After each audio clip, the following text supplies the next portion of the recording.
Hey, Geekscapists, welcome to a brand new Geekscape podcast. I'm Jonathan London, your host. And if this is your first Geekscape, well, strap yourselves in for some pop culture talk. If this isn't your first Geekscape, though, you know what we do here.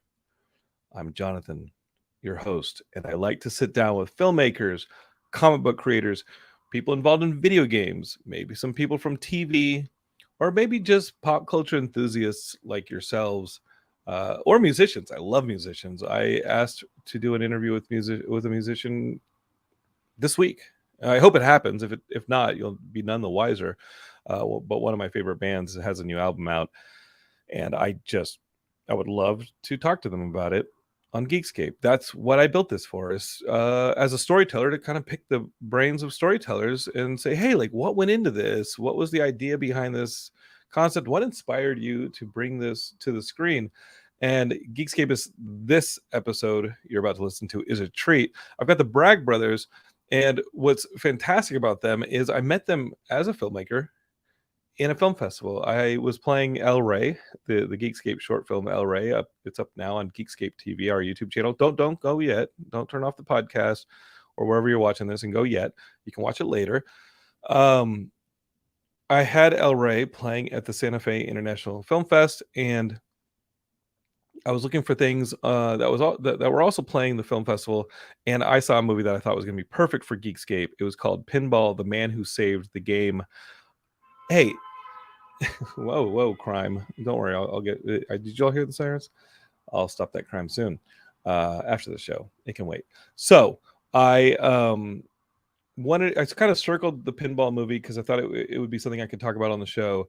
I had no idea that when I sat down to watch the film later that week that I was going to fall in love with it as much as I did. I rushed the filmmakers after the screening. I think I freaked them out a little bit, but we'll talk about that. Austin and Meredith are here. And I said, you have to come on Geekscape. We got to talk about this. When this film gets released, we have got to talk about this on Geekscape. Well, sure enough, the film is out now on places like Apple TV, Amazon. It is called Pinball: The Man Who Saved the Game, and I love the movie today as much as I did months ago when I first saw it, and I think you're going to love it too. The story is just it's just unbelievable, and we're going to talk about it in a little bit of bookkeeping. I hope you've been enjoying Geekscape. Yes, we did just do a Shazam Fury of the Gods special. If you haven't seen Shazam Fury of the Gods, you're not going to want to listen to that. It's on the feed. Wait till you see the movie and then go listen to it. I enjoyed the movie. That's just my short review right there. Sure. Think what you will of DC and their films and this and that, or does it even matter because they're going to redo everything under James Gunn. Not so fast. I think you should go see the movie. I still like Zach Levi because he's my guy. He almost did my marriage proposal. That's a story I tell on the Fury of the Gods podcast. And Zach's always been nice to me. The box office didn't show up for him. That hurts because I think the movie's a lot of fun. It's as much fun, in my opinion, as that first Shazam movie, which I also really enjoyed. So if y'all were into that first Shazam movie, don't be like, oh, what's the point? DC's going to get revamped under James Gunn. I say go see the movie. It's okay to go see these movies and just enjoy them without thinking that they should take place in some bigger fabric of what it all means and this and that. Like, no, just enjoy movies for what they are. And this movie, Pinball: The Man Who Saved the Game, that we're talking about on this episode, is really a great example of that. It probably doesn't spin off into a multiverse. It probably doesn't have much of a sequel, but what it does do really well is tell a really interesting extraordinary story that I just didn't know. And I was amazed that the story is real. It's based on a true story. One other last filmmaking note: I directed a music video 2-3 weeks ago for an artist named Josie Cotton. Josie's great. She's wonderful. If you've seen Valley Girl with Nicolas Cage, maybe you know Josie. She's the band playing the prom, and she wanted me to do a music video for her. We dropped that video today. It's for a song called Disco Ball. If you search for that on YouTube, Josie Cotton Disco Ball, you'll see it. We wanted to do something weird with lots of genre references. So there's some grindhouse in there. There's some disco. There's a lot of influence from Trog, the 1970 movie with Joan Crawford. There's some horror elements in it. It's a weird video. My brother cameos in it. You blink, you miss him, but it's fun and it's very genre. So if you're listening to Geekscape, maybe it's up your alley. Go look for that video again after you listen to this podcast. Okay, I've filibustered enough. I've tub thumped enough for the outside Geekscape projects. Now it's time to do Geekscape. I'll be right back with the Bragg brothers and their film Pinball, the Man Who Saved the Game. Can't wait for y'all to watch it.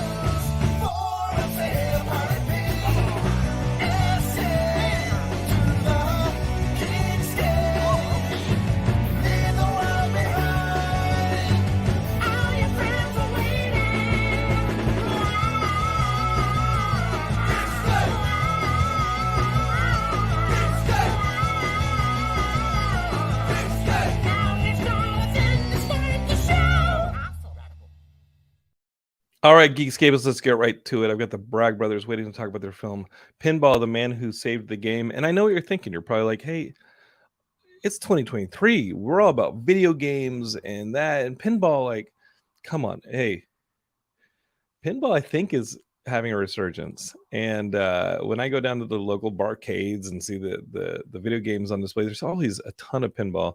And don't just take my word for it. Geekscape's own Derek Cranevelt is in the comments watching on YouTube. Like you can jump in the comments if you're watching this live. And he says, even if you don't care about pinball at all, the movie is great. So funny and charming. Glad I chose to buy instead of rent, as I'm definitely watching it again. So that's an endorsement from our very own Derek, who does host the Xbox show on Geekscape. So there's a video gamer right there telling you to watch the movie about pinball, because it's awesome. But don't just take my word for it. Don't just take Derek's word for it. We got the filmmakers right here. Here's Austin and Meredith Bragg, and they're going to tell you about Pinball, the Man Who Saved the Game. Guys, I just want to ask, like, there's so much I want to know about this movie. Mainly, when did you first hear this story? Because it's actually pretty miraculous, this story. And I mean, y'all agree at this point. I know you've lived with him for a while, but you have to have been blown away when you heard this story. Or did you maybe encounter it earlier in your lives and it was something you wanted to make for several years? I mean, it's funny. We don't remember when we first heard that pinball was illegal and that there was this guy with this crazy mustache who proved that it was a game of skill and not chance. In front of the New York City Council by playing pinball and helping overturn the law in 1976. But that's the story we learned. I mean, we saw this picture. There's this crazy picture of him playing pinball and all these chairmen just, arms crossed watching him. And it's stuck on a Google Doc. It was on a Google Doc that we have just full of random ideas that we occasionally dip back into when we need a project. And we... it was around February of 2020. I just cold emailed Roger because we were looking for something to do and asked if he'd jump on the phone with me so I could learn a little bit more about his story. And he told me about all the other things that were happening in his life, meeting this single mom, older single mother, and her son, being a writer at GQ, writing the first pinball book that had ever been created, and some of just his thoughts about this story that's well known in the pinball community about the shot where he actually called a trick shot, a plunger shot, to help save the game. And when I got off that, it was about 3 hours phone call. Wow. When I got off of that, I contacted Austin and I said, I think it might be a feature. Like, he had basically given me I knew the A plot, but he gave me a B plot and a C plot and a D plot. It was just, he had given us all this information. Sure. And that's when the deep dive really happened. And it was great. Well, the things that's miraculous, and maybe we need to catch the Geekscapists up on the history of pinball up to that point. But Mayor LaGuardia of New York, wanting to appear to be tough on crime in the 1930s, correct me if I'm wrong, in the 1930s, cracked down on pinball, saying that it was like a roulette table. It was a way for illegal crime dens, gambling dens, to make money, and so he was going to ban pinball in New York City so that he could look tough on crime. And for decades, pinball was not only banned in New York City, but following New York City's lead in wanting to appear tough on crime, cities like Chicago, Los Angeles, correct me if I'm wrong, but like major cities in the US said, yeah, we're going to ban pinball as well. And for the most part, in every major city in the United States, pinball was banned for decades. But in the smaller towns, the college towns that maybe didn't have to look so tough on crime, pinball was still there in the local bars and restaurants. And when people would go to college or graduate out of their towns, they'd move on to the big city, and they discover, wait, you can't play pinball here. Like it's banned. And that's kind of the setting for this story.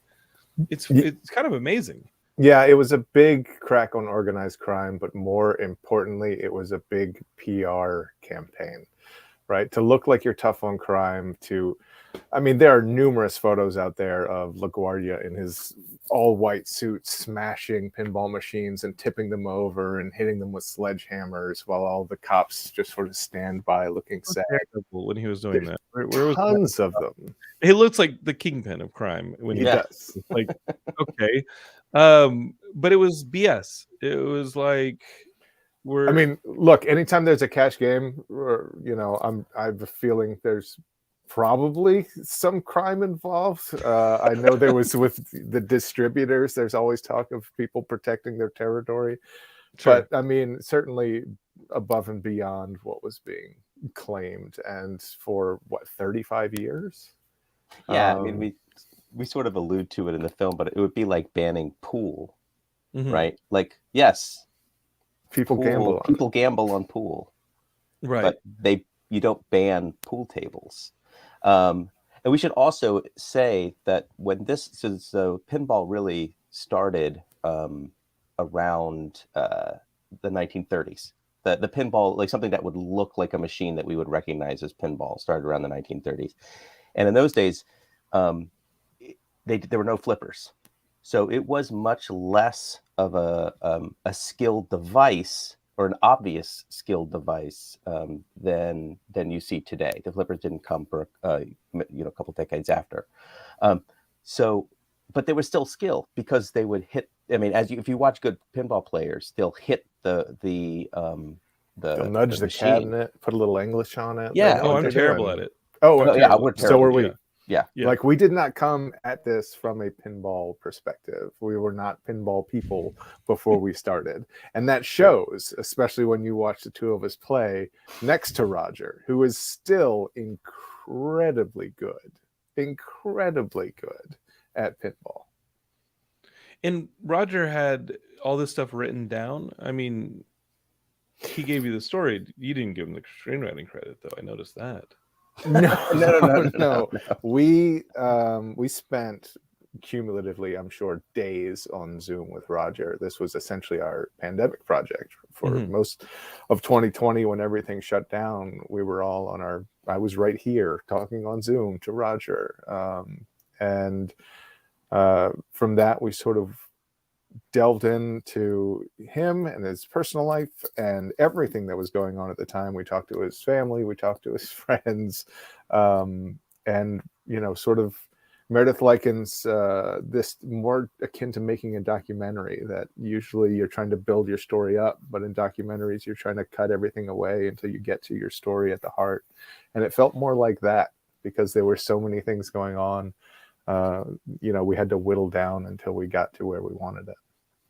I was going to ask you about that, because the story of someone who moves to New York City, who is in love with this game of pinball, discovers that in the major cities it's banned, and then fights for it a little bit. But in the course of the movie, no spoilers, they really want to be a writer, and they find this job at GQ, and as sort of a passion project, they write about pinball. But then they get brought into an actual case of testifying to City Hall that this ban from the 1930s should be overturned, and that pinball should be allowed in the city. That story alone is miraculous, especially because this takes place in at least the culminating scene where where history happens is 1976. Is that correct? Mhm. That's And correct. we're about to be hit by the arcade generation, and you're about to see the Pongs come in, and you're about to see the Donkey Kongs, and then the early 80s flood of mall arcades. This seems like the beginning of it. It almost feels like if this case hadn't been overturned, and maybe y'all have more context for it, if pinball hadn't been allowed back in New York City, would a lot of that arcade culture have even happened? That's a good question. I don't know. You were right that Pong was out at that point. It was a novelty. It was new, but it was starting to find its way into these pinball arcades. That he found one in New Jersey. So there were places where you could play. So uh, that's a really good question. It's probably something we should ask Roger. I mean, He it's would know. Roger knows if this. I'm making arcade cabinets, if I'm Yeah. like a Bally's or a Konami or somebody, and consoles are still almost 10 years away, and I want to make cabinets, and I'm trying to make these boards for cabinets and put them in.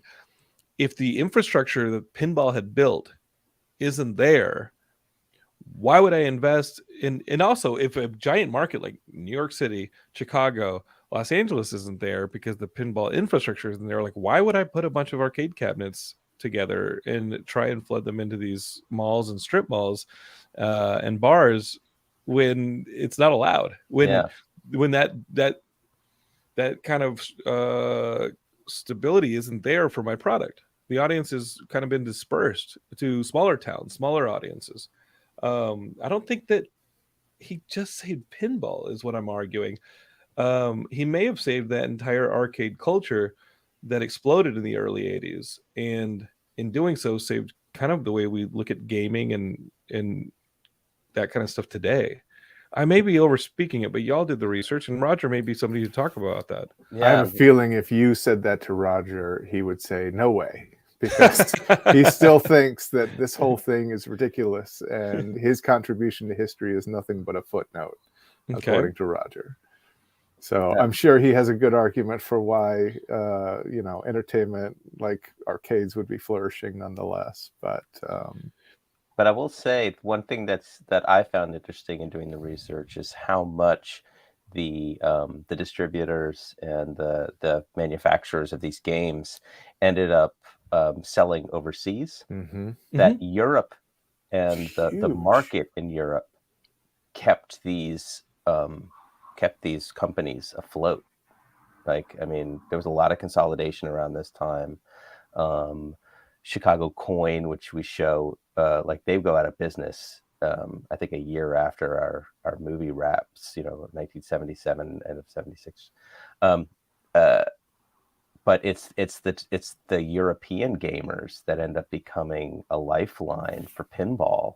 And I mean, it's a crazy percentage. I want to say it's like 60% of the games that they were selling went overseas, and partially that's because of these laws that would tamp down the availability. But in the movie we show that Roger used to get in his car because he was crazy enough to have a car in Manhattan. But he would get in his car and he would drive across the river to New Jersey, and that's where he would play. He had pinball. He found pinball in New Jersey because it was legal there. Sure. And so he would regularly go across and play in arcades.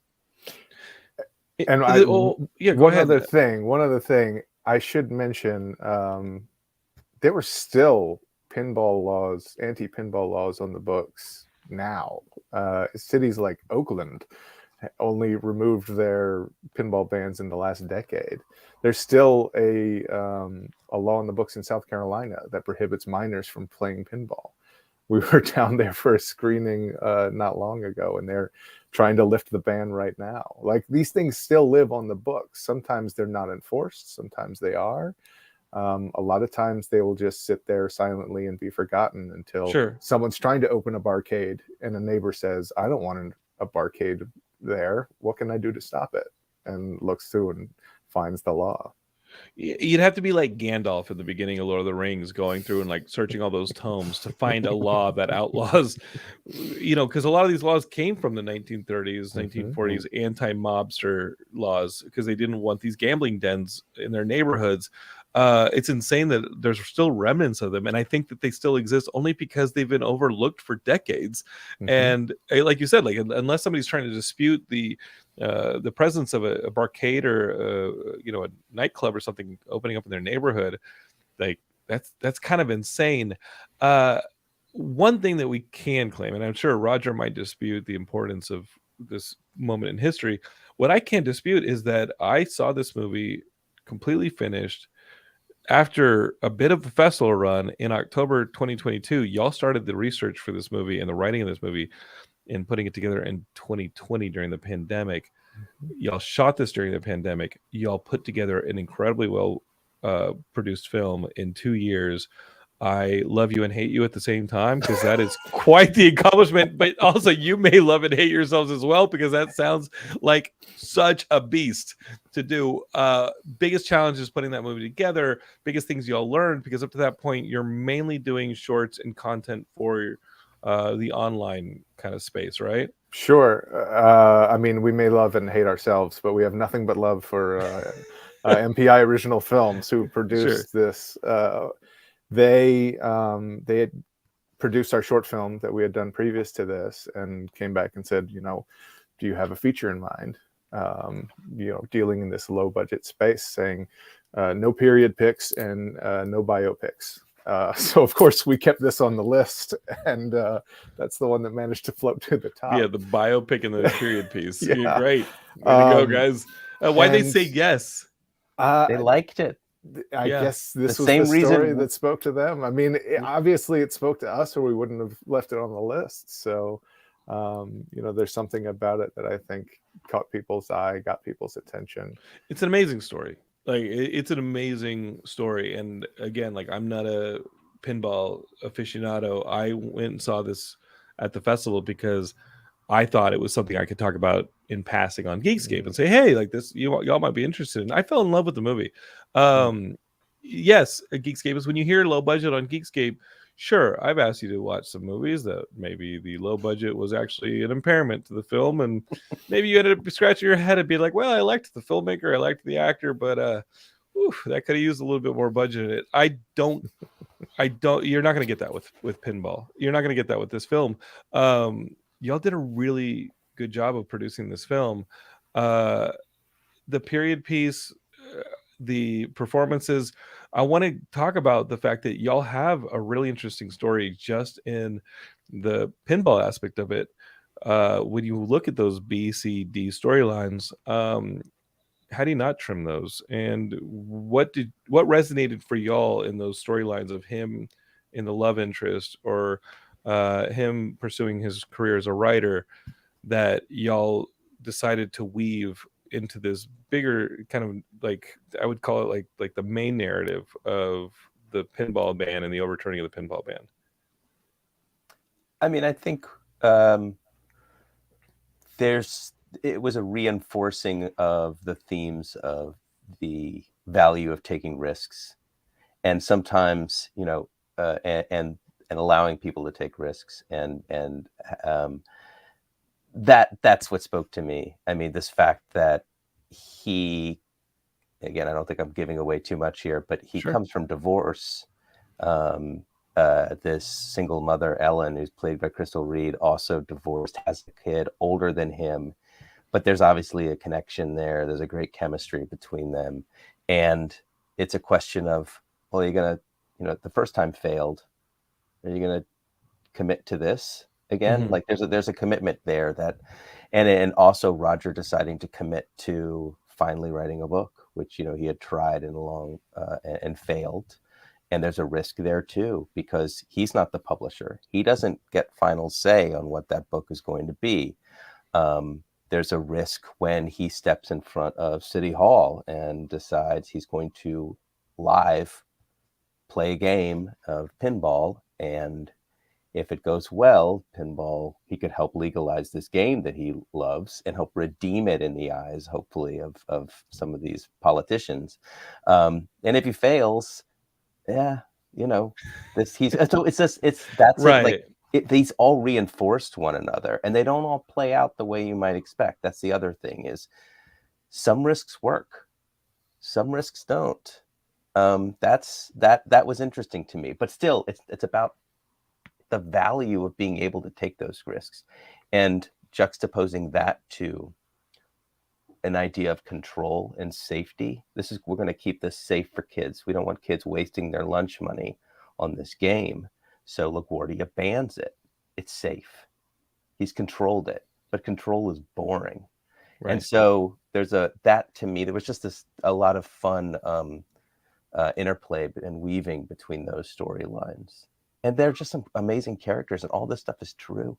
Like 90% of the plot points on here, whether it's the relationship, the people, or the things that happened to GQ, the things that happened writing the book, the people he got to meet, and all the pinball, all of that is stuff that Roger gave us. Like, he was very generous with his time.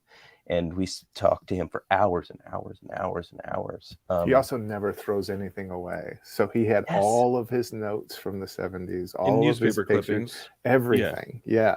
So there was just a treasure trove of information for us to go through and pick apart. But at the same time, what's great is that he had all this stuff. And Austin and I think we saw it. We were like, this is a movie. This is a movie. Mm-hmm. This is great. And he kept coming back to this. I don't know why you want to make this a movie. It's a footnote. Really, guys, is this really interesting to anyone? Like, he didn't believe it. And eventually Austin just threatened to make the first line of the movie. Well, I don't know why you want to make this a movie. Which is what we did. Yeah. So, and I love that there are documentary elements to it.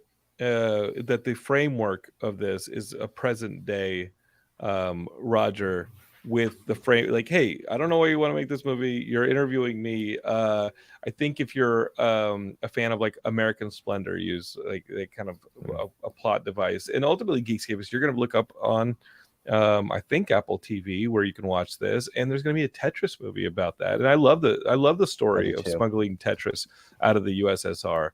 We're going to get a Mario movie next month. But ultimately, that Tetris movie, I think, is the one with the closest similarities. If you want to have a game night where you don't touch a controller, but you want to celebrate video games or gaming in general, I think that having this film, Pinball, The Man Who Saved the Game, and Tetris, just strike up the Apple TV and watch both of those back to back with your friends, because both are kind of a celebration of those risks and, of being a little bit of... I don't know. And this wasn't an established counterculture. It wasn't cool necessarily to play pinball. He wasn't going to gain any cred in doing this. And having seen the movie, he pushes off the call to defend this game a lot. When you talk about this stuff, Meredith, and you're talking about these risks that are taken and control, let's go back to that filmmaking. You got 2 years to make this movie. Not that you knew it was going to take 2 years. Not that you didn't think it might possibly take 3 or 4, right? And you're making this against a pandemic. A chunk of your budget's going to, COVID protocol and stuff like that. You have to feel some resonance with Richard in taking a risk. Your first feature, as I correct me if I'm wrong. Your first feature, you are doing this at probably the hardest time to make a feature, where your budget's already getting semi-crippled by COVID protocols. It's not a small cast. It's not like you're doing Rope, the Linklater Rope, where you're in one room. It's not like you're sitting... Oh, that was Tape. It's not like you're sitting here doing a movie with like 3 actors in a motel room. That was Tape, Linklater's Tape. And you went for it. Yeah. Did the story inspire you to be like, F it? 100%. I mean, I think that was our end, right? Like, we had a couple things that we felt that spoke to us. But yeah, this idea of, we were given an opportunity and we're going to go for it. And there's only so much you can control. I mean, Mhm. and it was crazy. It's a it's a wild, humbling thing to be given these to have these actors come on board that are just crazy gifted. Amazing. To have the I mean, Austin and I have a background of shooting low to no budget, and I'm talking Web content. Yeah, Yeah. it's web yeah, content. Like grab your friends, I'll hold the Yeah. boom pole if I'm Y'all not do on camera. Yeah. comedy sketches and web content. I Yeah. know Yeah. about you guys, and I And- gotta say, there's a million of y'all on the internet, but there's a Yep. million of y'all on the internet. yeah. Not all of them are able to put together a movie of this capacity. Well, No I offense, mean, everyone on the internet. It's true. Yeah, I'm not sure we could have Again, 10 years ago. credit to Well, MPI yeah. Original Films for Sure. giving us the reins and saying let's do it, right? That was a game of skill. Yeah, but you It know could what? have been a It wasn't- game of chance. It's not just us. Like, so we were taking a risk, obviously. They were taking a risk on us, the actors. Absolutely. I mean, Mike Feist did not have to do this, right? No. He had just he's just West Side Story was just about to be released. Mm-hmm. And Dennis he took a Boutsikaris, risk like on us. Yes. he's in Better Call Saul a Mhm. lot. Yeah. Like Crystal Reed, she's on the Teen Wolf show on MTV. Like these aren't pushover actors. I mean, Mhm. and what I love about that first line of "Is this interesting to you? Should this really be a movie?" When you've got Dennis playing the older version of Roger, what I love is the second the movie starts, there's a recognizable actor giving the movie cred. And While the at the same production time- value is as well. Yeah. While at the same time saying, really? You're Because gonna watch it's, this? I get it. It's pinball. We're not documenting like how to fight world hunger. I understand, right? But that's not where but the sitting in lesson that is. theater and I'll just say it. I think Santa Fe International Film Festival. I love you guys, but y'all did this movie wrong. You programmed it at like No, 10 a.m. no, Y'all, no, listen, no. y'all, they programmed you guys at Sunday morning. I think y'all are They a were- marquee slot. They 7 p.m. didn't. We were still unsure if we were going to be able to make it to Santa Fe because we had a Y'all were at couple of Newport. we had a couple of different screenings that were around the country, and we still didn't know exactly what our dates were, but the festivals had overlapped, so we had weren't Long sure Beach. until the last minute that we were going to be there. Then play them we- the Sunday evening. No, look, I'm eternally grateful. I'm This eternally is a grateful to be there. closing night movie. Or because if you can't make opening night, this is a closing night movie. I love the festival, and yes, that makes sense to me. I still listen Sunday 10 a.m. on It a was tough. festival circuit. There were That's people hard, there. guys. There were What I people there. what I appreciate about it is that knowing that I was one of 5 people, I was definitely going to be able to talk to y'all after the film. Invite y'all on Geekscape. I mean, if it had been crowded, if it had been like opening night South by, there's no way I would have gotten to y'all at all. There you go. Yeah. But knowing that there was 5 people and one of them was cleaning the place after the movie ended, like I was. I'm kidding. I'm being facetious. But y'all did have a great, regardless of how that one dropped, y'all had a great festival run. How's it doing now? How is it doing now that it's on Apple and on Amazon and people can see it? Obviously, our own Derek Krenevelt saw it and loved it. I would love all the Geekscapists to check it out over this weekend. If y'all aren't watching the John Wick 4, maybe you're not into the John Wick 4. Maybe you're not into the comic book movies that are out and all that stuff, and you just want to stay home. This is a great movie to stay home and enjoy. This one, to prop it up on your Amazon and your Apple TV. How's the reception? Oh, So it's been far, great. we've been really pleased. I mean, I can't speak to any sort of numbers in the back end. There are definitely some benefits to not being a producer on your film, but one of the detriments is you don't get all the info you'd like. But the reviews that have come out, there's been more and more, and anybody I think who's creating something and putting it out for the public to see is always going to be worried about how it's received, and Sure. we've been quite pleased. Yeah. It's been Any pretty surprises? great. Oh, I mean, there's a New Yorker review that is just crazy, amazingly kind. And that's the New Yorker. In like, Yeah. this is a movie about New York. That's like getting a hometown endorsement, really. Yes, It kind of is, because this is a was- movie a bit about New York history. Yeah, just you can look that one up, and then watch the movie and see if it. Oh, come on works. now. It's great. Come It's great. on. The New Yorker review is fantastic, and we've got some nice ones. LA Weekly, and yeah, it's been great. We got to go on NPR and chat about it for Weekend Edition. Got to go to London for Rain Dance. Yeah, had a great festival there. I mean, we won the best narrative at Savannah and SCAD, which is a really great festival. Audience award at Heartland. I mean, it's been 10 a.m. at Santa Fe. It was great. Yeah. This weird guy came and rushed you after the screening, and I'm not going to get you in trouble. Santa Fe, call me. Get Geekscape in trouble. Get Geekscape. They're like, we should have programmed your little rat movie, Jonathan. Yeah, well, all right, we'll talk about that at the next one. No, I actually loved that festival, Santa Fe. Yeah, it was great. We had a good time. Yeah. Which may be why I was surprised, like that a movie that quality. I was like, whoa, wait, 10 a.m. Sunday. What's going on here? Because I loved that festival. I loved Santa Fe International Film Festival. I thought some of the stuff they programmed was fantastic. And I've talked about them here on the show. A movie like Wildcat, the documentary that's on Amazon. So good. That's a fantastic one. I discovered it there at the festival. And then there's a movie coming out, was called Roost. And it had Grace Van Dien, daughter of our friend Casper Van Dien. She, Grace, because she was in last season of Stranger Things. She's in this movie that's really interesting, and Santa Fe, I discovered it there, and that was a really good one. So Santa Fe knows your stuff. They know their stuff, sure. and I'm blaming y'all for the 10 a.m. You should be. Y'all were divas. Y'all were like, I don't know if we can make your film festival. Yeah, maybe. I know. Well, we know better for next time. That's for sure. Yeah. Green M&Ms, fools. I don't know. Green M&Ms only. Derek Cranival still pouring love on the movie in the comments. He says the presentation was super interesting. I think he's talking about that narrative structure of the doc style, modern day Roger talking about the story. And many may not realize that Roger retelling the story isn't actually Roger. No, it's this actor from the Better Call Saul. Could real Roger just not act, or what made you choose to present the story like this? That's a good question, Derek.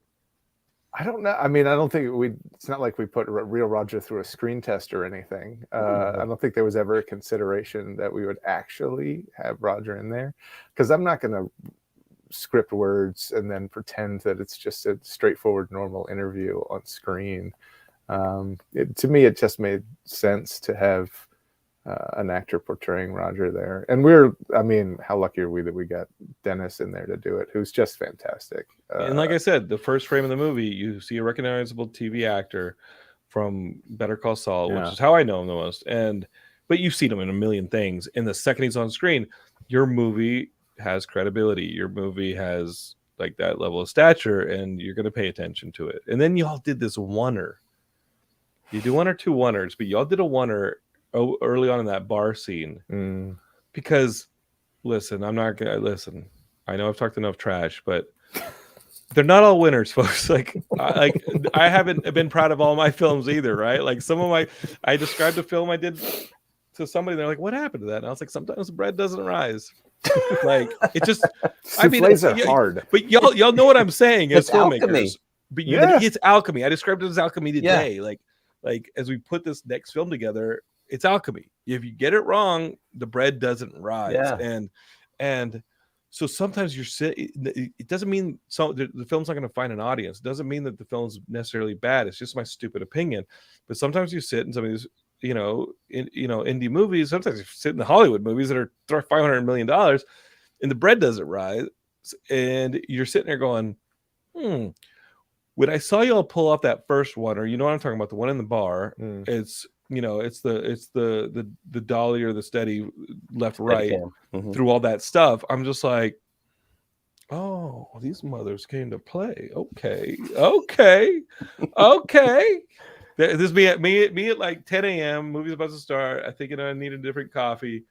Then here's when Dennis gets on the screen. Okay. And then here's when that oneer hits, and I'm like, oh, okay. Now y'all, I'm paying attention now. Let's see what y'all got. Okay, Bragg brothers. Okay. Well, that's a trick that Austin and I have. When we were doing 48-hour film festivals, sure. We realized that if you start a movie with some sort of move. It doesn't have to be big. Doesn't have It to be could a be just- oneer. No, Right. it could be a crane. It could just be a dolly. Sure. It doesn't matter, but just get the little bit of movement, a little bit of life. It puts the audience at ease, and it buys you a lot of time to do pretty basic coverage, which is what you have to do when you're moving. I mean, we shot in 21 days. We moved pretty fast. We had a lot of locations. You know, everyone had a lot of days. This was not a simple shoot to pull off. So we wanted something at the open that just let people know, gave them a sense of like, oh, okay, this is going to be a little bit. When you say tier 0 low budget feature, I think people have an idea in their heads of what they're going to see. Oh, running in the streets, Dutch angles, like Yeah, weird, rough. Yeah, it's like, okay. So this gave us I'm glad you actually. I'm thrilled that you had that response, because that's exactly I've been thinking the about that shot we want. I've been thinking about the stuff y'all pulled off with this movie. Again, 0 tier, indie budget. Like, I've been thinking about this. Again, it is a period piece in New York City. It's not a period piece in Little Town, Oklahoma, where it's like, let's just kind of age the mailbox. No, this is a period piece in New York City where you have to populate it with cars and people, and that's costumes and props and everything in between. First off, psychotic. Second off, like, immediately I have to give you all respect for that. And you're right, when you start off a film with a oneer or a nice soft move or something that shows a little bit of craft behind the camera, you get a little bit of currency. Like, if you have to go into a rhythm for, let's say, in a movie like this, and I think y'all handled this as well, this is a credit to your writing, there is a lot to explain very quickly. And this movie could have very easily fallen into talking heads setting the stage on it, and a lot of exposition just getting info dumped on you. And if that had to happen, y'all gave yourself a little bit of a nice little fluid move to invite the audience in there. And then whatever needs to be told to set the stage. You can do it. You also got that with the documentary framework. That stuff can be told while you're watching a sequence of action and the picture doesn't stop. So, have I sold this movie enough, Geekscapists? Where are you sold listening to this? Yeah. No, Sold big Kudos kudos. about it. I want John Wick first. No, you don't have to listen.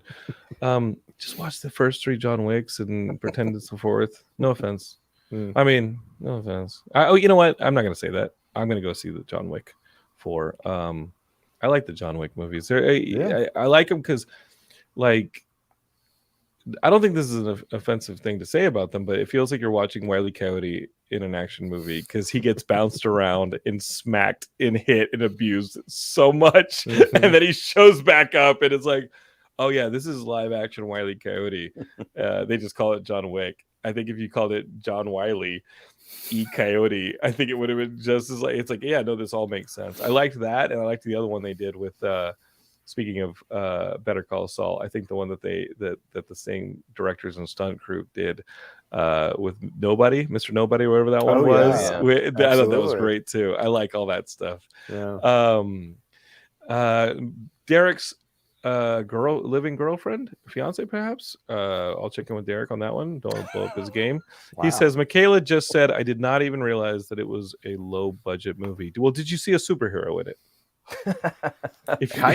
Here's the new rule of thumb for the amazing landscape of Hollywood. If you didn't see a superhero in it, probably a low budget movie, because the only budgets out there are for the capes. But I think that's great. Michaela, can you go to Letterbox and write that up? You and Derek just get on the Letterbox and do it. I'm kidding, Geekscapists. I'm being facetious because, well, I don't see the point of the Letterbox, and we were joking about Letterbox before this. Not that they don't like Letterbox. Okay, I'm digging myself another hole. To get myself out of it, I'm going to ask you, as much as I love this movie, and I know it just got released, and the Geekscapists are going to eat it up on Apple TV and Amazon, what's next? That's such an easy question to answer. Good. No, it's not. I thought you were like, we go into production in May. Oh man. No, we're floating some things. We're trying to work with MPI original films again. We are literally going back, and why not? We think we're circling something now, but we haven't signed anything. And I think I don't think until we sign anything we're supposed to talk about it. Yeah. Sure.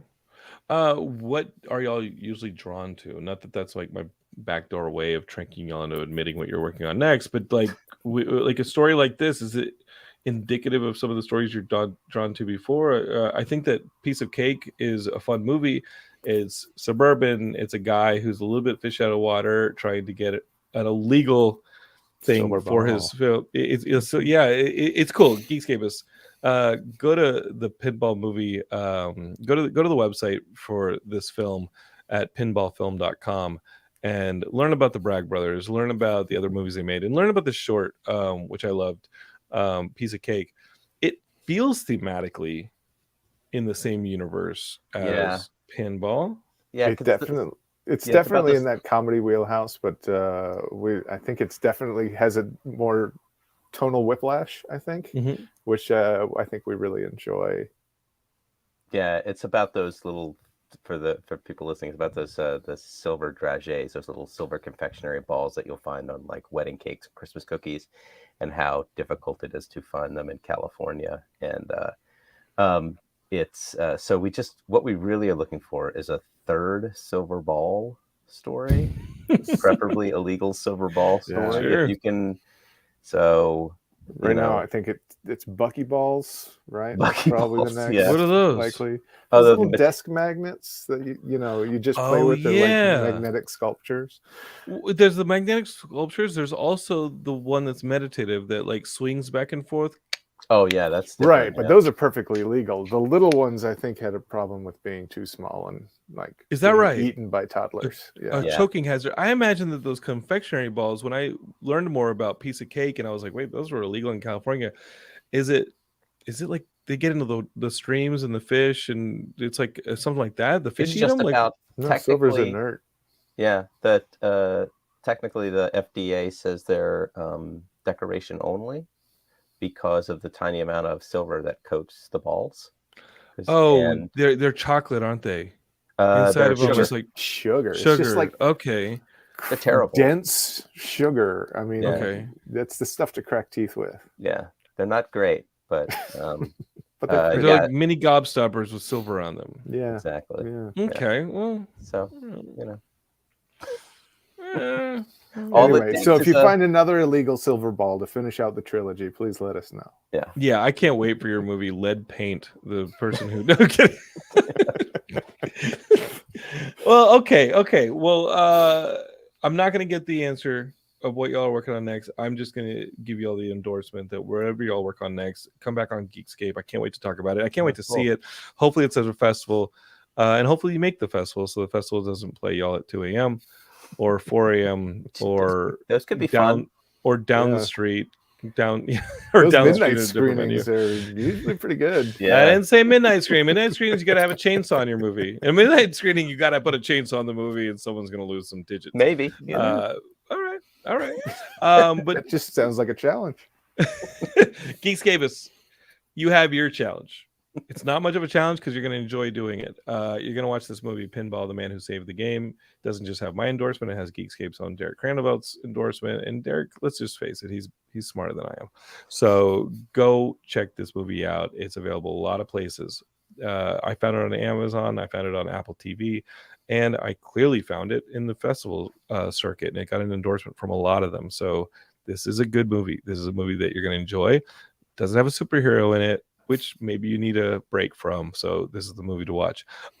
Meredith, Austin, anything else y'all want to add to the Geekscape? Where can they follow you? You have a website for your filmmaking, but there's also pinballfilm.com. Yeah, if you go to pinballfilm.com, it's going to have everything on pinball. The braggbrothers.com is where you'll find all the info to us, including Piece of Cake. You can watch it there. And I think we're the Bragg Brothers on Instagram, and we don't really do Twitter.